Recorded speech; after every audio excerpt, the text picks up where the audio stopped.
na makakadeposito tayo ng kayamanan sa langit. Napakasimple. Hindi kailangan natin gumawa ng kung ano-ano pang malalaking bagay. Galing lang sa puso. Kung ano yung galing sa dikta ng puso mo na ang purpose ay makatulong, yan po ang paraan para magkamit tayo ng bank account sa langit. Okay? So yun po ang kailangan natin. Lay not up treasures on the earth. Lay up treasures in heaven. So, huwag na tayong magtago ng kayamanan, mag-impok ng kayamanan sa lupa. Bakit? Kasi merong, ano yung naninira? May tanga. Ano pa? Ano pa? Kalawang. Kalawang. Okay. Tanga sa Tagalog, sa English ay? Pakibasa. Hindi, basasahin nyo. Hindi tanga. Okay, Anay. bon. Ano pa? Kalawang? Ras. Ras? Ano pa? Thieves. Okay, magnanakaw. Okay, bakit ito yung naisulat?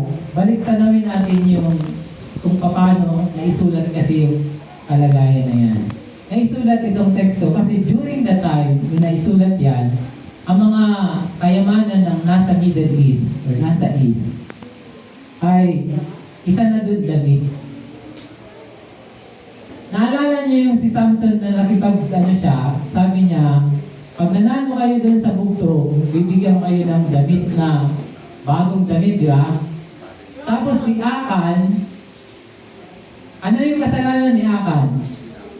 May tinago siyang Babylonian damit din yun, Babylonian garment.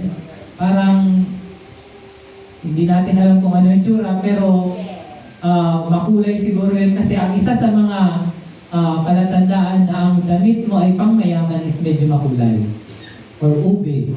Ngayong damit ni Joseph ba yun? Na iba-ibang kulay? Di ba? Pinag-inggitan siya ng kapatid niya. Kasi sa madaling sabi, isa sa kayamanan ng tao during their time, ng biblical times, ay damit. Damit. Yung medyo magara, makulay, yung medyo pag ano ay display ka talaga. So kaya, kaso lang, kaya sinabi dito na yung moth, gam-gam, ano yung tawag sa Tagalog? Yung parang, Gamo-gamo. Gamo-gamo. Yung parang kakaibang butterfly. Gamo-gamo. Gamo-gamo yun. Kinakain niya pala talaga yung damit. Sinisira niya. Kinukutkot niya. So, kaya sinabi ng Panginoon, kapag nagtago kayo ng kayamanan sa lupa, may maninira, kakainin. No. Kapag pera naman, ang kayamanan during their time is gold, kaya silver, o kaya kahit ano-anong mga metals. So, yun pa yung wala pang pera doon dati na kagaya sa atin, papel o kaya yun.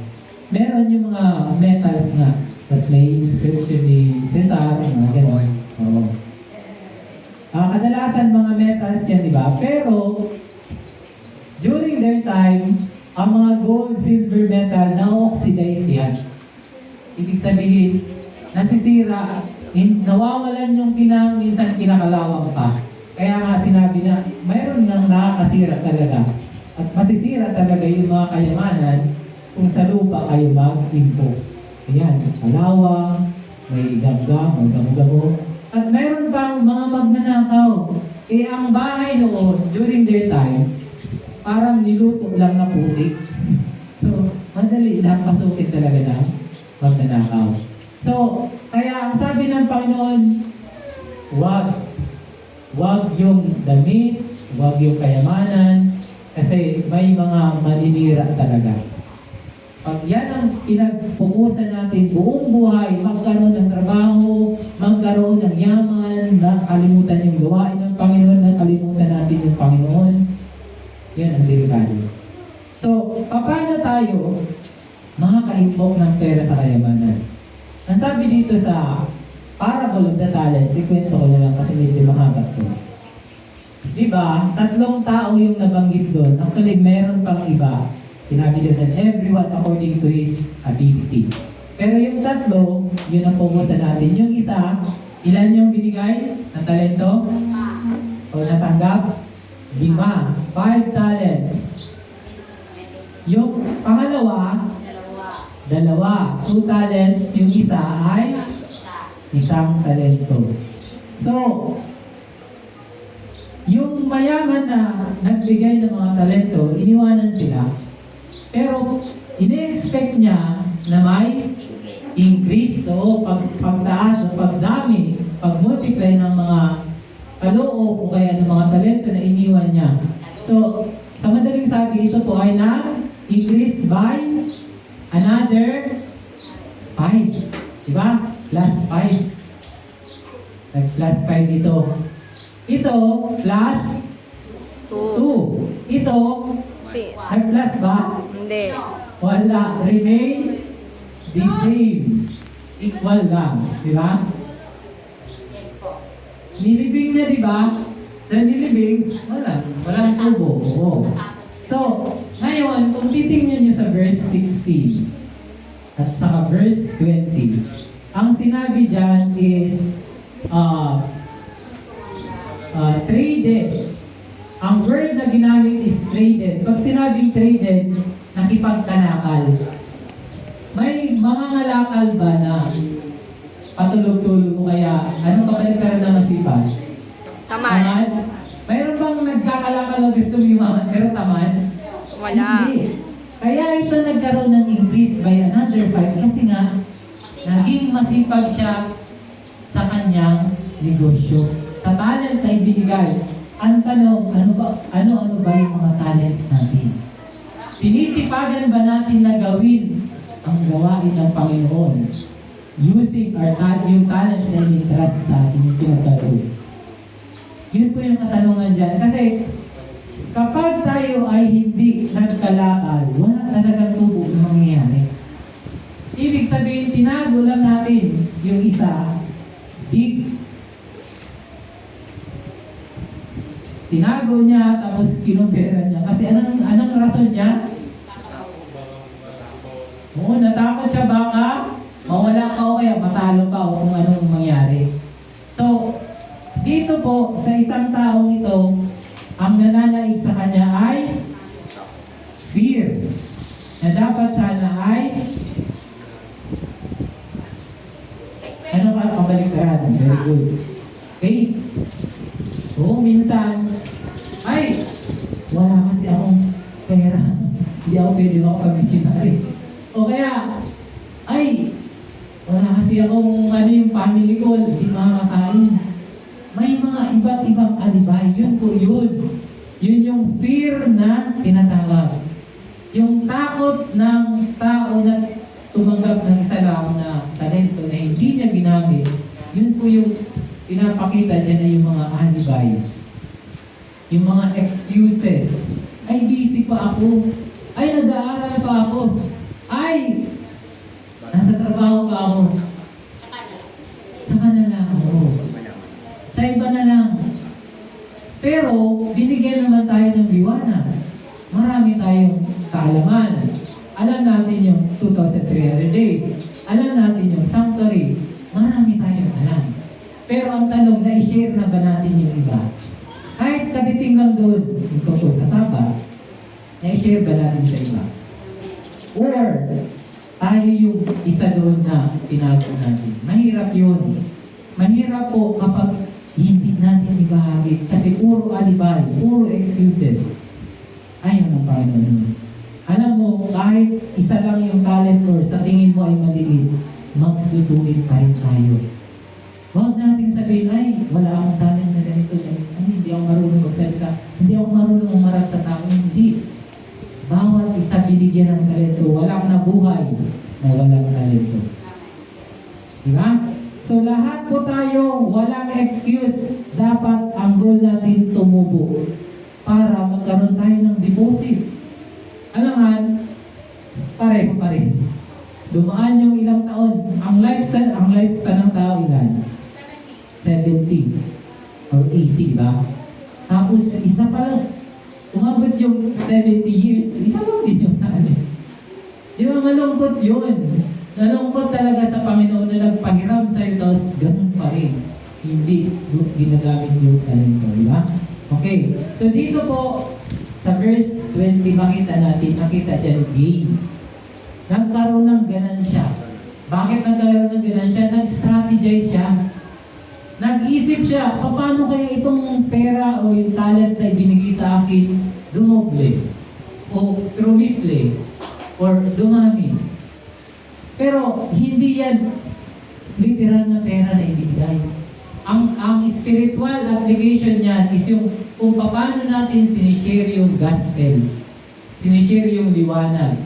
Kasi during 10 minutes missionary, sino po nakapagbigay ng Bible, pamphlets, sharing, Bible study, naka-invite, naka-visit ng mga may sakit. Marami iba-iba dun, di ba? Hindi ibig sabihin na hindi ka magaling magsalita, excuse ka na dun, no? Sa pamphlets, hindi ka naman kailangan magsalita ng marami. Iaabot mo lang.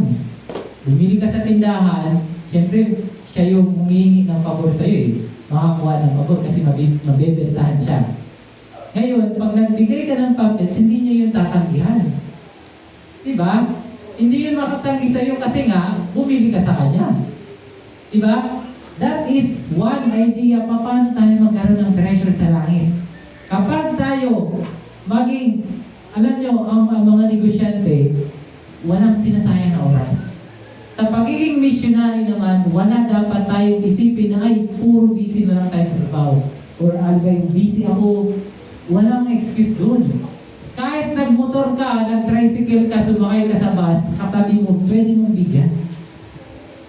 Bumili ka lang sa tindahan, pwede mong bigyan. Diba? May nakausap ka sa trabaho kasi busy ka nga sa trabaho. Sa trabaho ka lang din magbigay. Pag sa school na nakabusy, sa school lang ka rin magbigay. Wala talagang dahilan. Hindi pwedeng tanggapin ang dahilan ni pangatlong tao na nakatanggap ng isa lang.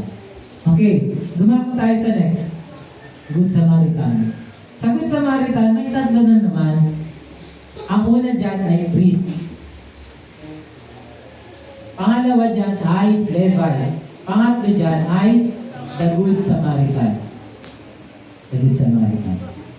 Yung unang, ang nangyari dyan, may isang lalaki na habang papunta siya sa Jerusalem, ewan ko tama to, Jerusalem, napadaan siya sa Jericho, dyan sa Jericho, maraming tulisan. Maraming nag-hold up, tawag dyan, yung ng tulisan, kukuha ng mga pera, ng gamit, etc. Nagkataon na isang taong ito ay ninakawan siya, naubusan talaga, tapos pinagpapalo pa siya kung ano ba yung ginawa sa kanya. Pero, nagkataon na itong priest dumaan. Alam naman natin yung priest, baka Diyos. Pero nung nakita niya, ay, dumaan siya sa kabilang daan, ay, mayroon pala doon. Baka madumihan yung damit ko, diba nakaputik sila, malinis. Pangalawa yung Levita, ganun din. Mga Diyos din yan eh. Pero nung nakita, ay, tinignan lang niya, ay, okay, dito na. Ganun din po ang ginawa ng Levita. Yung pangatlo, yung Good Samaritan. Nung nakita niya, ay, kawawa. Tulungan natin, sige. Tapos dinala pa niya sa kanyang asno, dinala niya dun sa bahay pagamutan, binuhusan niya yung mga sugat, tinalian pa niya. Yung paraan na nakapag-impok talaga ng kayamanan sa langit. Alam niyo yung makikita natin dito sa Good Samaritan. Sa one word, anong one word ang nakita natin sa Good Samaritan? Okay. Sacrifice. Ito po yung kailangan natin. Bilang tagasunod ni Kristo, kailangan mag-sacrifice. Kaya nga tayo nag-excuse kasi ayaw lumabas dun sa comfort zone, di ba? May comfort zone eh. Busy ako. Okay, ganito ako. Pero hindi, ang gusto ng Panginoon mag-sacrifice. Tanggalin yung excuse. Tanggalin yung alibay. Alam nyo, kung sino yung magiging pinaka-busy, ganun din yung magiging kapalit na reward ng Panginoon. Kung sino yung magiging aktibo sa gawain, ganun din yung ibibigay ng Diyos. Pero yung sino man yung konti lang din yung kanilang gagawin, ganun din, proportionate din. So, alam nyo dito sa ating parable, kailangan talaga dito yung pag-ibig. Kasi kapag walang pag-ibig, doon talaga lalabas ito. Yung love, parang tubig daw yan. Hahanap ng daan, hahanap ng paraan. Diba? Yung mga binata na nanliligaw, ginagawa talaga nila yung paraan. Pero mas piliin natin, mas isipin natin na mas matindi pa ito sa pagiging panliligaw. Sa Panginoon, mas matindi. Buhay na walang hanggan ang kapalit natin dito. So, next po, the parable of the lost sheep. Ang parable of the lost sheep, may isang lalaki, mayroon siyang 100 sheep. Yung 99, kompleto, nakita niya, ay 99. Kaso yung isa, wala, yung lost. Sabi niya, ay naku, nawala yung aking kaisa-isang tupa na kailangan kawawa, hindi kasi makabalik yun. So, hinanap niya ng hinanap at sa madaling sabi na nasumpungan. Nung nasumpungan po niya, alam niyo ang ginawa nitong isang lalaki, tinawag niya yung mga kapitbahay at nagpapiesta siya, sa madaling sabi. Nagpakatay siya ng kung ano-anong matatabang animals siya, nagpapiesta siya, kasi nasumpungan ko yung, ano ibig sabihin, naging masaya siya. At yung kasayahan niya, hindi lang ginimkim sa sarili, shinare pa niya sa iba. Ang sabi dito, ganun kasaya ang langit. Isa lang na kaluluwa na nagsisi at nakabalik loob sa Panginoon. Ganun katindi ang saya ng langit. How much more kung dumami pa yan? At ang Diyos po nananawagan ng mga manggagawa na tutulong dito sa paghanap ng lost sheep. Ang lost sheep na yan, hindi po yan kordero o kaya karnero. Mga tao po yan, mga tao na wala pa sa katotohanan, na naghahanap ng katotohanan. Sila po yung dapat nating puntahan. Yun po ay isang paraan para rin tayo makadeposit ng kayamanan sa langit. Okay? Next, 10 virgin. Parable of the 10 virgin. Ang 5 dyan ay wise. Ang 5 naman dyan ay foolish. Okay. So, ang kaibahan kung bakit sila ay naging wise ay yung Extra oil. extra oil. Mayroong extra oil. Yung extra oil, it symbolize Holy Spirit or yung Word. character. Okay? So, yung Holy Spirit, yan po ay yung oil din, yung oil din po yung character natin at saka yung Holy Spirit. Ang tanging maliligtas lang ay yung mabubuhusan ng latter rain, ng huling ulan. At yun po ang oil. At yan po, hindi basta-basta mabubuhusan without preparation. Walang ginagawa paghahanda. Kailangan maganda. Sino daw mabubuhusan at matatatakan ng huling selyo ng Panginoon? Yung mga mayroong ugali ni Kristo. Kapag na-duplicate na yung ugali ni Kristo sa atin, yun po ang pagbubuhusan ng banal na Espiritu. Yun po ang extra oil. At yun po ang oil which represents our character. Yan po ang character, hindi po nagagawa ng isang araw lang, 2 araw, 1 taon, hindi. Buong buhay po natin yun ang magiging character natin. Kaya ang tanong dyan, anong paghahanda ang ginagawa natin para yung character natin maging pino? Para pagdating ni Kristo nakasuot tayo ng maputi. Kasi yun yung pinapabili sa atin ng maputing damit, di ba? Yun po ang extra oil, kaya naging wise po sila. Yung character, binantayan, pinag-aralan natin yung buhay ni Kristo. At naging buhay na rin natin. Kapag nakita na yung buhay ni Kristo sa atin, ano bang ginagawa ni Kristo? Nagpipreach, nagtiteach, at nag-heal ng gagamot ng mga sakit. Yun po ang lalakaran natin. Yun po ang susundan natin. magmi-mission din po tayo. I-share natin yung liwanag na natanggap natin. Kasi ito yung paraan para mag-invoke tayo ng kayamanan sa langit.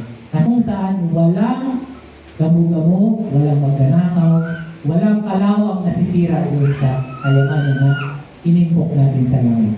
Okay, next. Parable of the fig tree. Alam niyo, yung nakita ni Kristo yung isang puno, malaki, may shade. Pero habang tumitingala siya, tingin ng tingin siya, gutom na gutom pa rin si Kristo. Wala namang nakita. Bunga, puro lang dahon. Anong sabi ng Panginoon? Sumpain. Or ikat, putulin. Putulin ito ha. Pero sabi nung wag muna Panginoon, bigyan niyo pa ng 1 taon, baka sakaling lagyan ko muna ng mga pataba dito, yung mga ipot, para baka magbunga pa. Pero alam niyo, doon sa totoong nangyari talaga, nung nakita ni Kristo na walang bunga, sinumpa niya yung isang puno. At natuyo talaga, nasira talaga ito, natuyo, nasira. Kasi alam niyo, hinahanap ni Kristo yung bunga. Ang bunga na yan, yun po yun. Yung kayamanan na iniimpok natin every day. Every good deeds na ginagawa natin, nakasulat po sa anong aklat?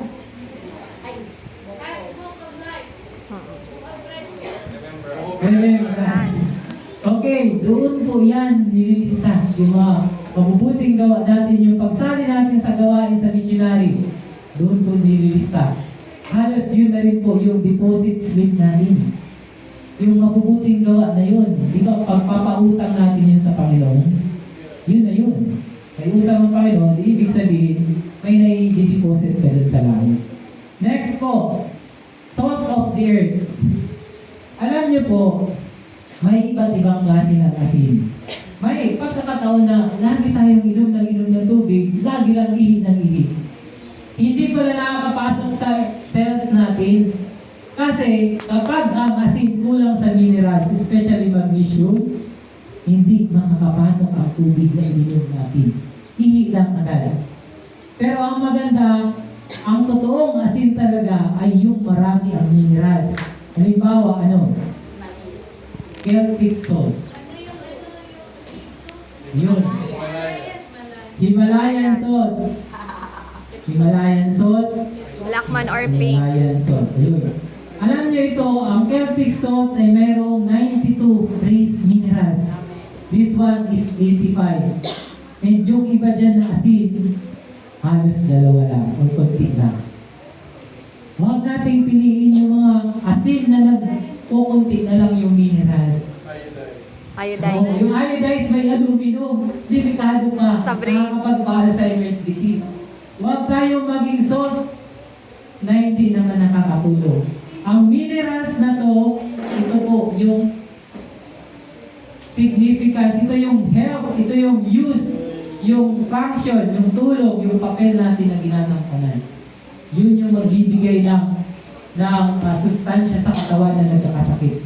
Pag kulang tayo sa electrolytes, alam niyo pag kulang tayo sa potassium, manghihina tayo. Yung heart, kulang ang kuryente na dumadaan.